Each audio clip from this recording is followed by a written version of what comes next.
Bien le bonsoir les Blaugrana, ça va ou quoi les gars? Nouvelle vidéo actualité sur le FC Barcelone. Aujourd'hui il fait pas beau, il fait gris, il pleut et c'est normal au vu des nouvelles du côté de la Catalogne, au vu du refus de quitter le club de la part de Ferran Torres. On y viendra durant cette vidéo actualité car le joueur campe toujours sur sa position de ne pas vouloir quitter le FC Barcelone, ou encore Nico Williams qui estime qu'il est heureux du côté de l'Atlético Bilbao et qu'il vient tout juste de prolonger.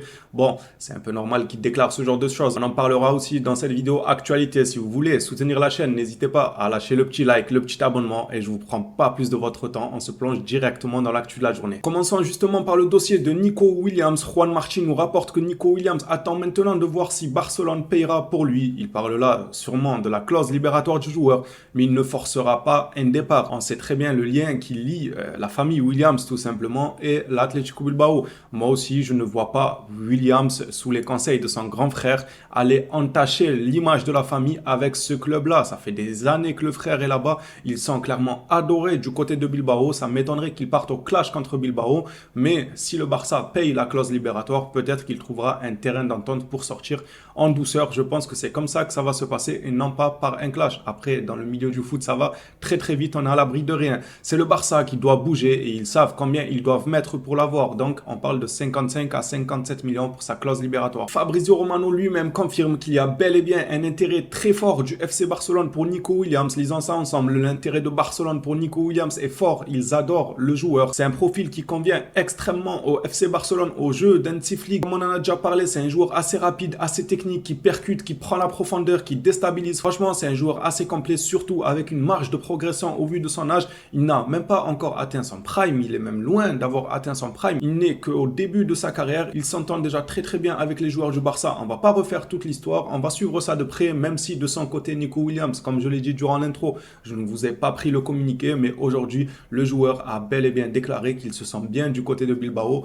et qu'il vient tout juste de prolonger à Bilbao. Donc pourquoi il quitterait le club? Il a carrément dit aux journalistes: pourquoi tu me poses ce genre de questions sur un probable départ? Après, moi, je m'en fais pas trop pour ça parce que je sais qu'il y a ce qu'on dit à la presse et il y a ce qu'on pense réellement. Le joueur ne va pas venir s'asseoir et dire oui, oui, bien sûr, après l'Euro, je vais signer au Barça. Non, on le sait très bien comment ça marche, c'est le monde du business. Il y a des choses que tu ne peux pas dire quand bon te semble. Tu dois te contenir, te retenir, tout ce que vous voulez, mais ne pas divulguer des informations à tout va. Je pense qu'il y a bel et bien un contact entre Nico Williams et le Barça, que du côté du joueur, il souhaite sortir proprement pour ne pas entacher l'image de la famille qui est liée depuis des années à ce club-là de Bilbao. Et du côté du Barça, ils sont probablement en train de travailler pour essayer de faire une première offre à l'Atlético Bilbao qui évidemment va sûrement demander la clause pour son joueur et non pas 40 ou 35 millions. Ça va être l'un des feuilletons à suivre du côté du FC Barcelone et même dans le monde du football en soi. Ça va vraiment être un beau feuilleton à suivre durant ce mercato d'été. On tourne la page de la Liga et on part en Italie, en Serie A, pour parler de Vitor Roque qui intéresse de nombreux clubs italiens dont Naples et la Fiorentina. Sport nous rapporte ici que Naples souhaite recruter Vitor Roque, que ce soit sous la forme d'un prêt ou d'un transfert définitif. C'est encore trop tôt pour se prononcer sur ce dossier-là. On ne sait pas réellement si Flick va vouloir le garder ou pas. Bon, les déclarations et communiqués de la presse vont dans le sens où Flick compte totalement sur Vitor Roque. Mais pour le moment, Flick ne s'est pas exprimé de lui-même, de sa propre bouche, et a dit qu'il comptait sur tel ou tel joueur. Il n'a pas dit ça. Donc pour l'instant, on ne connaît pas réellement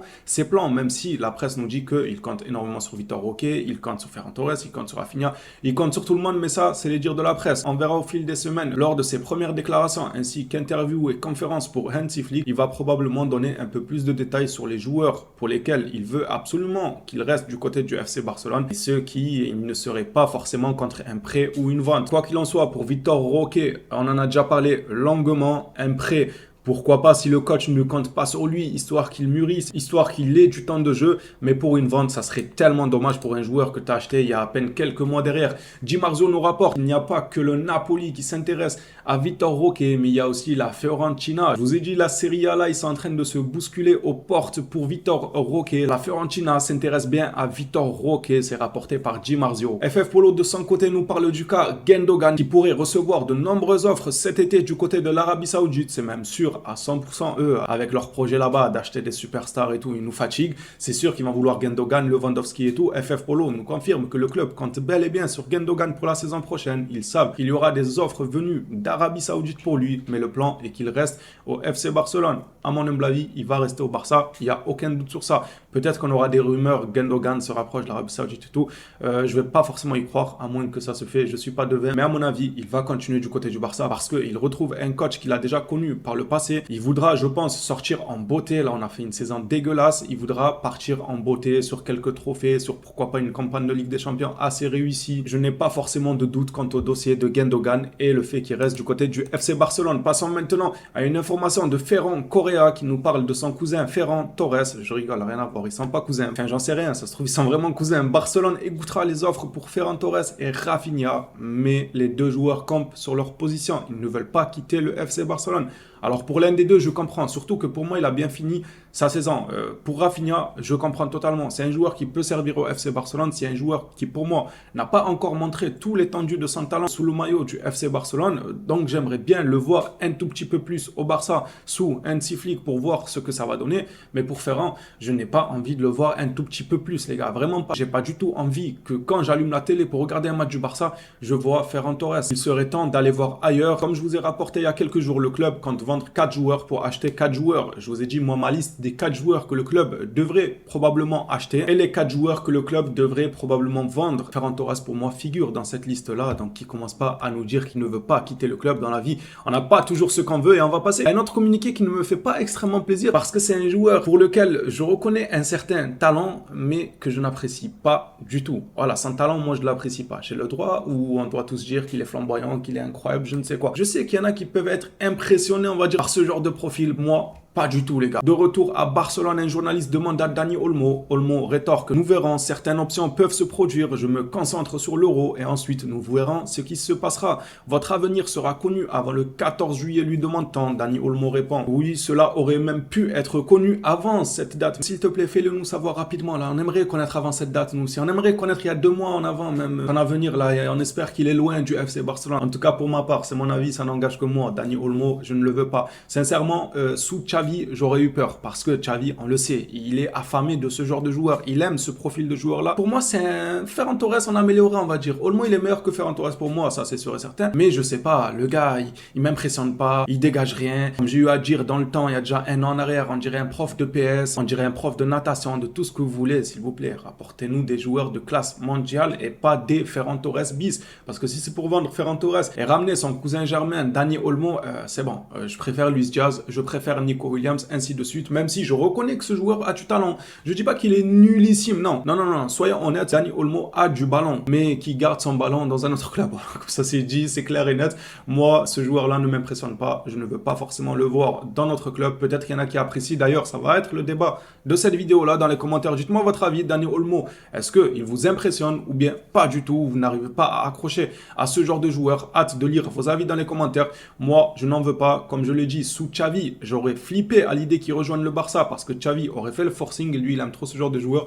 Mais maintenant qu'il y a Flick, je compte sur lui pour clôturer ce dossier-là de Dani Olmo, pour aller voir à la Porta et lui dire non, Dani Olmo, moi tu veux que je fasse quoi avec? C'est pas du tout mon profil de joueur. Je préfère plutôt que vous vous penchiez vers des Nico Williams, des Luis Diaz. Je compte sur Flick. Netflix là, Flick, ne me déçois pas s'il te plaît, reste à la hauteur de ce qu'on attend de toi et commence pas à donner ton accord pour ce genre de transfert. Pour terminer cette vidéo actualité, on va finir sur une mauvaise note. Je suis désolé les phénomènes, mais ce n'est pas une bonne nouvelle pour notre Baldé national. Marca nous rapporte que Baldé est incertain pour la pré-saison. C'est dommage, on aurait aimé le voir récupérer petit à petit justement durant la pré-saison, mais il n'y a pas mort d'homme. Sincèrement, vaut mieux que le joueur se repose pour revenir encore plus fort que le brusquer, le faire revenir rapidement en pré-saison pour que le joueur rechute quelques semaines après. C'est bénéfique pour aucun des deux camps, ni le club, ni Baldé. Du coup, tant qu'à faire, s'il y a le moindre doute quant à sa santé, autant le laisser se reposer et qu'il revienne en début de saison, même s'il rate la pré-saison. Ce n'est pas bien grave. Ce n'est pas non plus des matchs de Ligue des Champions en pré-saison. Tranquille, on le laissera se reposer pour qu'il revienne au top de sa forme petit à petit. Les Blaugrana, ce sera tout pour cette vidéo actualité. N'hésitez pas à me dire votre avis dans les commentaires sur le sujet qui vous intéresse. Moi, celui qui m'intéresse le plus, c'est Dani Olmo, de savoir qu'est-ce Qu'est-ce que la communauté pense de ce joueur-là? Et est-ce que s'il devait être dans une shortlist avec deux autres joueurs à ses côtés, c'est-à-dire Nico Williams et Luis Diaz, avec lui en troisième position, Dani Olmo, est-ce que pour vous, il bataille face aux deux autres? Pour moi, c'est trois profils différents. Enfin, on va dire deux profils différents entre Olmo et Nico Williams et Diaz. Je ne trouve pas forcément que Olmo a le même profil que les autres joueurs cités. Dites-moi vous ce que vous en pensez. Moi, j'ai mes préférences. Je vous les fais savoir de vidéo en vidéo. C'est le but de donner son avis. Les phénomènes. On s'attrape à la prochaine vidéo. D'ici là, prenez soin de vous les Blaugrana.